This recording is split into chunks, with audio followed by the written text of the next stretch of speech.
જામનગરના રાજ્યપાલ આચાર્ય દેવવ્રતજીએ જામનગરમાં સરદાર પટેલ એમ્યુઝમેન્ટ પાર્ક ખાતે પ્રાકૃતિક કૃષિ પેદાશોના વેચાણ માટે તૈયાર કરવામાં આવેલ પ્રાકૃતિક ખેડૂત હાટનું લોકાર્પણ કર્યું હતું। આ સાથે તેમણે જિલ્લાના પ્રાકૃતિક કૃષિ કરતા ખેડૂતો સાથે સંવાદ કર્યો હતો। જામનગર જિલ્લાની પ્રાકૃતિક કૃષિ અંગેની માહિતી મેળવી હતી।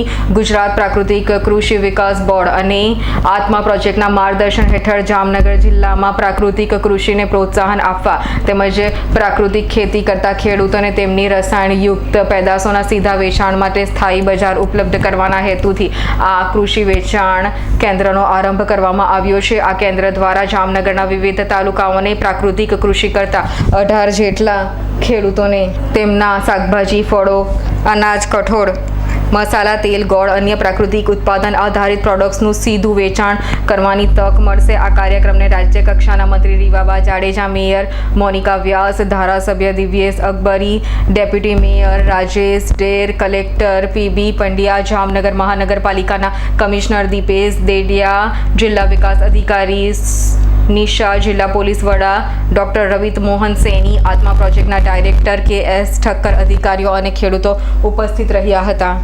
હર્ષલ ખંડેડિયાનો રિપોર્ટ, S9 ન્યૂઝ, જામનગર। અમારી તમામ માહિતીથી અપડેટ રહેવા માટે જોડાયેલા રહો S9 ન્યૂઝ સાથે।